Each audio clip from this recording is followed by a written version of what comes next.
Dear students, welcome to philosophy tuition. এই ক্লাসে আমরা জ্ঞানের উৎপত্তি সম্পর্কে অভিজ্ঞতাবাদী দার্শনিক বার্কেলের অভিমত আলোচনা করব। অবশ্যই প্রথম থেকে শেষ পর্যন্ত ক্লাসটি দেখবে, তাহলে কিন্তু খুব সহজেই বুঝতে পারবে। ক্লাসটি ভালো লাগলে লাইক করবে, কোনো কিছু জানার বা জিজ্ঞাসা করার থাকলে কমেন্ট করবে এবং চ্যানেলে নতুন হলে চ্যানেলটিকে সাবস্ক্রাইব করে নেবে। তো চলো শুরু করি। তাহলে বার্কেলে হচ্ছেন একজন অভিজ্ঞতাবাদী দার্শনিক, তাই তো? তাহলে অভিজ্ঞতাবাদী দার্শনিক হওয়ার জন্য কি বললেন?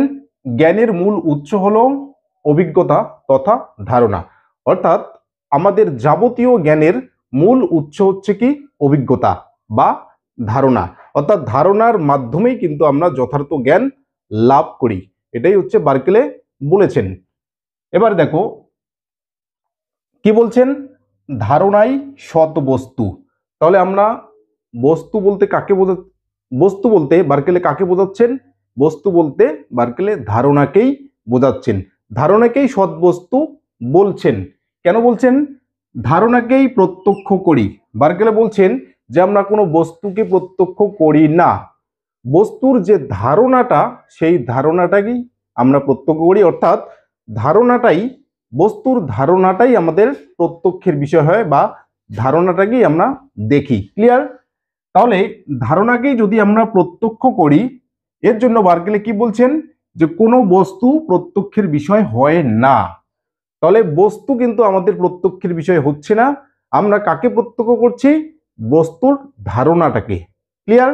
তাহলে বস্তুর ধারণাটাকে আমরা প্রত্যক্ষ করছি, কিন্তু ধারণার অন্তরালে যে কোনো বস্তু রয়েছে সেটা কিন্তু আমাদের প্রত্যক্ষের বিষয় হয় না।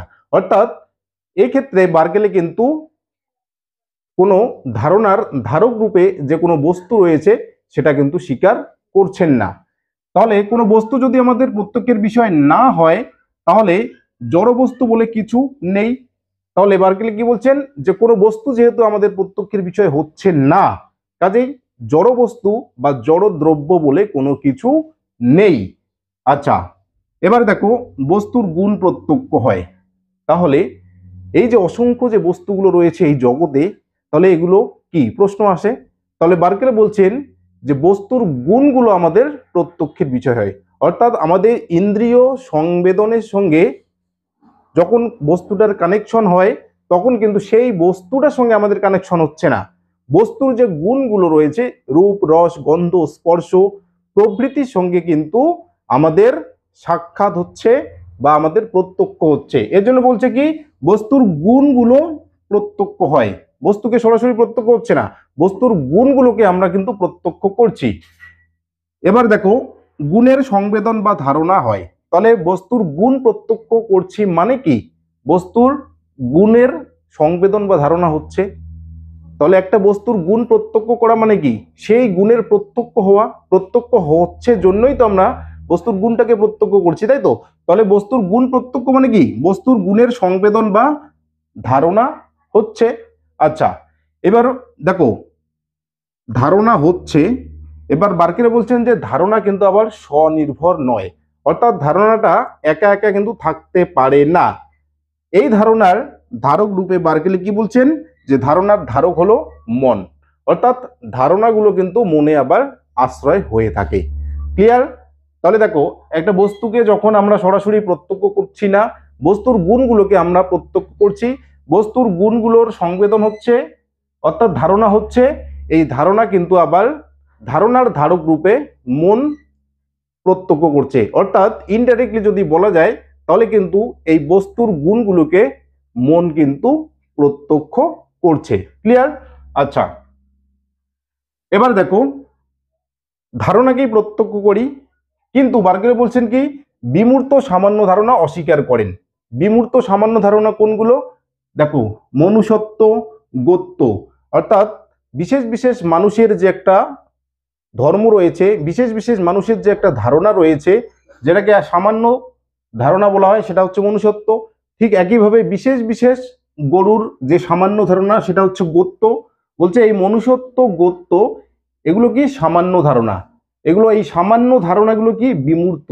অর্থাৎ এগুলোকে দেখা যায় না। তো এগুলোকে দেখা যায় না বা প্রত্যক্ষ করা যায় না জন্য এই সমস্ত ধারণাকে বার্কেলে কি করেছেন? অস্বীকার করেছেন। ক্লিয়ার? আচ্ছা, তাহলে এই মনুষ্যত্ব, গোত্ব এগুলো কি? এগুলো যদি বিমূর্ত সামান্য ধারণা হয় তাহলে এগুলো কি? বার্কেলে বলছেন যে এগুলো হচ্ছে একটা নাম। তাহলে মানুষ বা মনুষ্যত্ব হচ্ছে একটা নাম, যার দ্বারা কি হয়? বিশেষ বিশেষ মানুষ অর্থাৎ রাম শ্যাম যদু মধু প্রভৃতি মানুষের ক্ষেত্রে এই ধারণাগুলিকে প্রয়োগ করা যায়।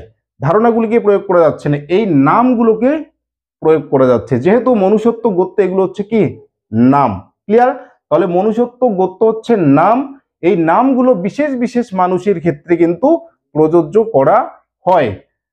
আর এর জন্য বার্কেলের এই নাম সম্পর্কিত মতবাদটাকে বলা হচ্ছে নামবাদ। ক্লিয়ার? তাহলে মনুষ্যত্ব গোত্র অর্থাৎ বিমূর্ত সামান্য ধারণা বলে কিছু নেই। তাহলে মনুষ্যত্ব গোত্র এই সমস্ত কে বলা হচ্ছে নাম, আর এই নামের দ্বারা বিশেষ বিশেষ বস্তুর ক্ষেত্রে নামকে প্রযোজ্য করা হয় বা প্রয়োগ করা হয়। এর জন্য বার্কেলের এই নামের মতবাদকে বলা হচ্ছে নামবাদ। ক্লিয়ার? আচ্ছা, এবার দেখো বার্কেলের একটা বিখ্যাত উক্তি, এসে এস্ট পার্সিপি, অস্তিত্ব প্রত্যক্ষ নির্ভর। তাহলে এসে এস্ট পার্সিপি মানে হচ্ছে অস্তিত্ব প্রত্যক্ষ নির্ভর। অস্তিত্ব প্রত্যক্ষ নির্ভর মানে কি?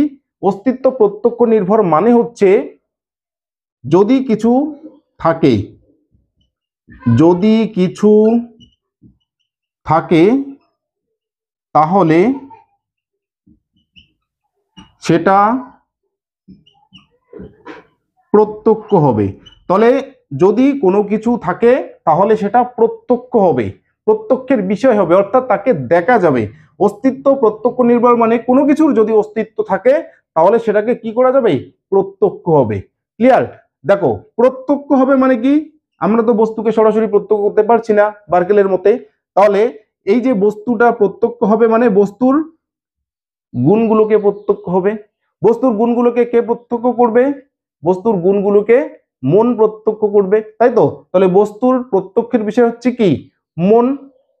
এর জন্য বলছে যে এই জগতে যা কিছু রয়েছে সমস্ত কিছুকে আমার মন কিন্তু প্রত্যক্ষ করতে পারে না। এই বিশ্ব জগতে যা কিছু রয়েছে সবগুলোকে কিন্তু মন প্রত্যক্ষ করতে পারে না। মন শুধুমাত্র বস্তুর গুণগুলোকে প্রত্যক্ষ করছে, কিন্তু এই বিশ্ব জগৎকে মন প্রত্যক্ষ করতে পারে না। তাহলে এই বিশ্ব জগৎকে কে প্রত্যক্ষ করছে? এই বিশ্ব জগৎকে, তাহলে এই বিশ্ব জগৎকে প্রত্যক্ষ করছে ঈশ্বর। অর্থাৎ বিশ্ব জগৎটা প্রত্যক্ষের বিষয় হচ্ছে ঈশ্বরের দ্বারা বিশ্ব জগৎটা প্রত্যক্ষ হচ্ছে। এর জন্য তাহলে আলটিমেট দেখা গেল কি? বার্কেলে মনকে স্বীকার করলেন, ঈশ্বরকে স্বীকার করলেন, কিন্তু জড় বস্তু বা জড় দ্রব্যকে কিন্তু স্বীকার করলেন না। ক্লিয়ার? তাহলে মনে রাখবে এসে এস্ট পার্সিপি মানে হচ্ছে অস্তিত্ব প্রত্যক্ষ নির্ভর। অস্তিত্ব প্রত্যক্ষ নির্ভর মানে যদি কোনো কিছুর অস্তিত্ব থাকে তাহলে সেটার প্রত্যক্ষ হবে, তাকে জানা যাবে। অর্থাৎ যাকে জানা যাবে তার অস্তিত্ব রয়েছে, আর যাকে জানা যাবে না তার অস্তিত্ব নেই। তাহলে কোনো কিছুর যদি অস্তিত্ব থাকে তাহলে সেটা প্রত্যক্ষের বিষয় হবে, আর যদি প্রত্যক্ষের বিষয় কোনো কিছু না হয় তার মানে তার অস্তিত্ব নেই। এটাই হচ্ছে এসে এস্ট পার্সিপির মূল বক্তব্য। ক্লিয়ার? তাহলে এই হচ্ছে জ্ঞানের উৎপত্তির ক্ষেত্রে বার্কেলের অভিমত। তাহলে আমরা সরাসরি কাকে প্রত্যক্ষ করছি? ধারণাকে। ধারণার অন্তরালে যে জড় বস্তু রয়েছে সেটাকে আমরা প্রত্যক্ষ করছি না, অর্থাৎ সেটাকে আমরা কি দেখতে পারছি না। তো দেখতে পারছি না মানে কি? দেখতে পারছি না মানে কি? সেটার অস্তিত্ব নেই। এর জন্য বলছে কি জড় বস্তু বলে কিছু নেই। আছে কি? শুধুমাত্র বস্তুর গুণগুলো আমাদের প্রত্যক্ষের বিষয় হচ্ছে। এই বস্তুর গুণ প্রত্যক্ষ করছে কে? মন। এর জন্য মনকে তিনি স্বীকার করছেন। ঈশ্বর এই জগৎকে প্রত্যক্ষ করছে জন্যই এই জগৎটার অস্তিত্ব রয়েছে। ক্লিয়ার? তাহলে অস্তিত্ব প্রত্যক্ষ নির্ভর মানে যার অস্তিত্ব আছে তাকে প্রত্যক্ষ করা যাবে, অর্থাৎ প্রত্যক্ষ করা যাবে মানে তার গুণগুলিকে প্রত্যক্ষ করা যাবে। আর যার অস্তিত্ব নেই তার গুণগুলিকেও প্রত্যক্ষ করা যাবে না, অর্থাৎ তার অস্তিত্ব থাকবে না। ক্লিয়ার? তাহলে এই হচ্ছে বার্কেলের অভিমত। ক্লাসটি ভালো লাগলে লাইক করবে, কোনো কিছু জানার বা জিজ্ঞাসা করার থাকলে কমেন্ট করবে, এবং চ্যানেলে নতুন হলে চ্যানেলটিকে সাবস্ক্রাইব করে নেবে। চলো নেক্সট ক্লাসে অন্য বিষয় নিয়ে আলোচনা করব।